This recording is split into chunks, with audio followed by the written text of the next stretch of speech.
In this video, we're going to talk about reflections. A reflection is when a shape called a preimage or an object, it could be any object, is flipped over a line called a line of reflection. I like to think of it as being flipped over the line. You can think of it as a mirror image. There's a visual over here so you can get a better picture. We have our pre-image triangle ABC, and it was flipped or reflected over this line of reflection K to get the image A prime, B prime, C prime. Notice that the distance between each of the points in the pre-image and the image are equal distant from the line of reflection. And that's going to be important when we are doing reflections. The pre-image and image points should be equidistant from the line of reflection.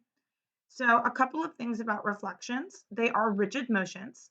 That means that the image after a reflection will be congruent to the pre-image. Since reflections make congruent figures, we know that when two figures are congruent to each other, like triangles, they are exactly the same size and shape. So that means all of the corresponding sides are congruent to each other, and all of the corresponding angles are congruent to each other. So since a reflection is a rigid motion, it preserves side lanes and angle measurements. The original figure and the image after the reflection will have the same side measurements and the same angle measurements. Reflections do not preserve orientation. That means the way the object is facing. Notice how after this triangle was flipped over the line of reflection, it's facing a different direction. It's oriented differently. Same figure, it's just oriented a little bit differently. Okay, so we're going to take a look at this first one over here. Let me make my coordinate grid. Okay, so I made my coordinate grid and I just graphed the 2 points in the question A and B. And it's asking us to find the coordinates of A prime and B prime, which are the images of points A and B after a reflection in the x-axis. So remember, mirror images, when you're doing a reflection, we want equal distances on both sides of the line of reflection. The line of reflection is the x-axis, so that's this axis. So what I'm going to do is I'm just going to count from point A to the line of reflection, and that's 2 spaces. And I'm going to move it an equal number of spaces to the other side of the line of reflection. I'm going to do the same thing with point B. 1, 2, 3, 4, 5, 6 spaces from the x-axis from the line of reflection. 1, 2, 3, 4, 5, 6. Here it is, 6 spaces on the other side of the line of reflection. So that would be the point A prime would be the point 0, -2, and B prime would be the point 1, 2, 3, 4, -6. Okay, let's set up the next one. Let me move this so you can see the question. Okay, so I just made my XY coordinate plane and I just graphed the points of the triangle mentioned in the question. So here we have triangle sun. And what we need to do is graph and state the coordinates of triangle S prime, U prime, N prime, which is the image of triangle sun after a reflection in the y-axis. So this time our line of reflection is the y-axis, which is this axis over here. So this point S, is already on the line of reflection. So that means it has nowhere to go. It's already 0 spaces from the line because it's on the line. So that means it's going to stay in exactly the same spot. So here we have S prime. It has nowhere to go. It's already on the line of reflection. Okay, point U is 1, 2, 3 spaces from the line of reflection. So 1, 2, here would be another 3 spaces. That would be U prime. And point N is 1, 2, 3 spaces as well. 1, 2, 3 would put N prime right here. Let me connect that together. And then I'll write down the coordinates of the points. So S prime is the same as S. That was 0, 6. U prime, 1, 2, 3. 1, 2, 3, 4, 5. Oh, sorry. -3, 5. I almost wrote that down incorrectly. And N prime, 1, 2, 3. So -3 and 0. There we go. Notice how it's mirror images on either side of the line of reflection. Okay, let me move this so you can take a look at the question and let me plot my points. Okay, so I plotted my points and we need to find the image of triangle ABC. So we need to find triangle A prime, B prime, C prime. And it says our line of reflection, lowercase r means reflection, if you see that. Capital R means rotation, lowercase r means reflection. Our line of reflection is the line y equals x. So just a quick refresher from Algebra 1. The equation of a line is y equals mx plus b, where m is the slope and b is the y-intercept. When you don't see a number in front of the x, that means there's an invisible 1 there. So that means the slope of this line is 1. And since we don't have a y-intercept, that means the y-intercept was 0. So that means the line y equals x passes through the origin because its y-intercept is 0. That's where it hits the y-axis. And it has a slope of 1. So to graph a slope of 1, up 1 over 1, up 1 over 1.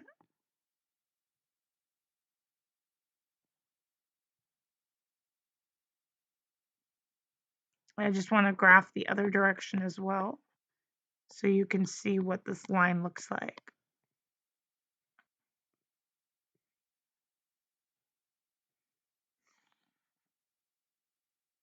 And here we have the line y equals x. So it is a slanted line, so it could get a little bit difficult when we're counting the spaces from each point to the other side of the line of reflection. So I see here that point A is one diagonal box from the line of reflection. So I want to go another diagonal box to the other side of the line of reflection. And that gives me the points 1, -1 for A prime. Okay, for B, I see that it's also one diagonal box to the line of reflection. So I want to go another diagonal box to get B prime. And let me write down the coordinates. That's 1, 2, 3, 1. And then finally, we're just left with C prime. So C prime's going to the other side of the line. So let me use a different color. So it is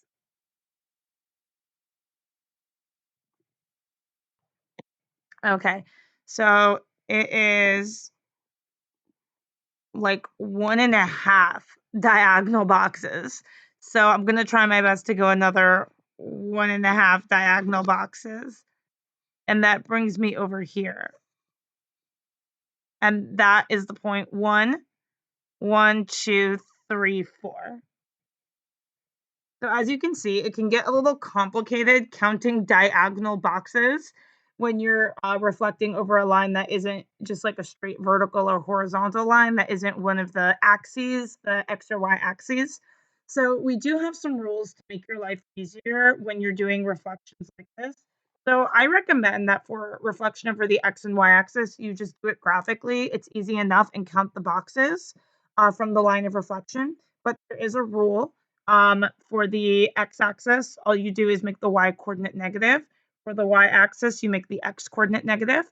But for the line y equals x and for the line y equals -x, since those are slanted lines, it could be really difficult to count diagonally depending on where your points are. If they're not clear points, if you're counting like half boxes or quarter boxes, that could get really confusing.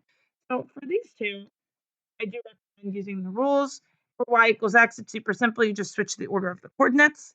For y equals -x, you just switch the order and change the signs. If they were both negative, they would become positive. If they were both positive, they would become negative. Switch the signs and change the order.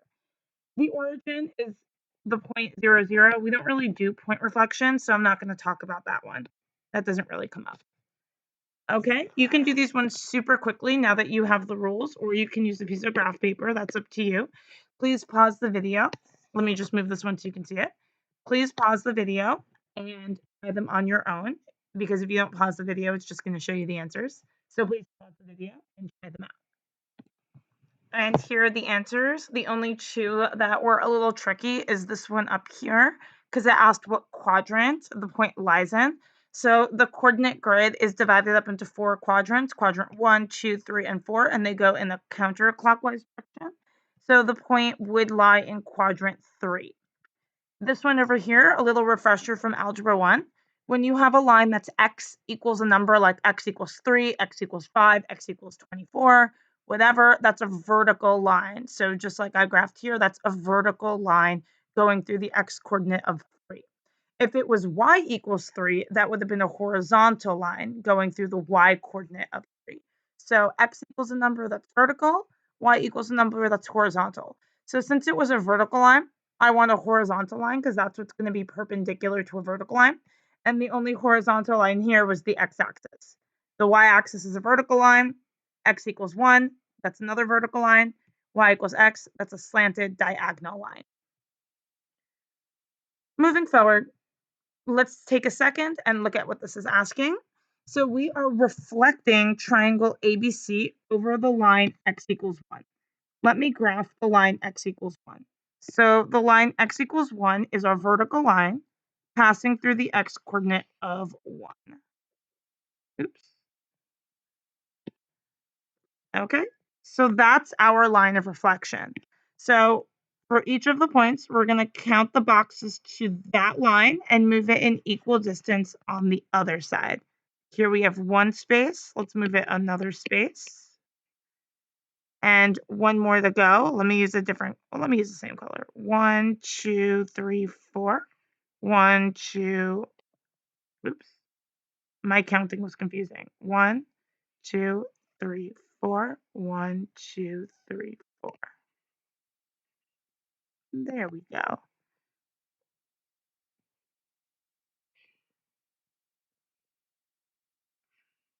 Okay. It doesn't say that we have to state the coordinates. It just says to graph and label. So that is graphed and labeled. So all good to go. Oh, oops. I copied the same question again. Let's forget about that. Okay. The last thing that I wanted to show in this video is how to construct the line of reflection. So over here, we have two triangles. Oops. Let me move my compass. We have two triangles. We have the pre-image triangle ABC and the image triangle A prime, B prime, C prime after reflection. So if you wanted to see with constructions what the line of reflection is, this is what you would do. You would connect together two corresponding pre-image and image points. So I'm going to connect together B and B prime just because they're close to each other. A and A prime is like super far from each other. And I'll also connect together C and C prime. And that's enough. You can just do two pairs of corresponding pre-image and image points, and that should be a pretty accurate depiction. And since we know that the line of reflection is an equal distance from the pre-image and the image points, what we're going to do is we're going to find out where the middle is between these 2 points. Middle, we're thinking midpoint, we're thinking bisector, we're thinking perpendicular bisector. So that's what we have to do. We have to construct a perpendicular bisector. So let's come over here and let me use a different color for my construction marks. There we go. So I'm going over to one endpoint. I'm just opening up more than halfway. It doesn't matter exactly how much. An arc above and an arc below. I probably should have made this smaller. Probably would have been easier to see. Let me zoom this out so it's easier to see. Okay. Now without changing the distance on my compass, I just made the same arc, equal distance. Let me move my compass away.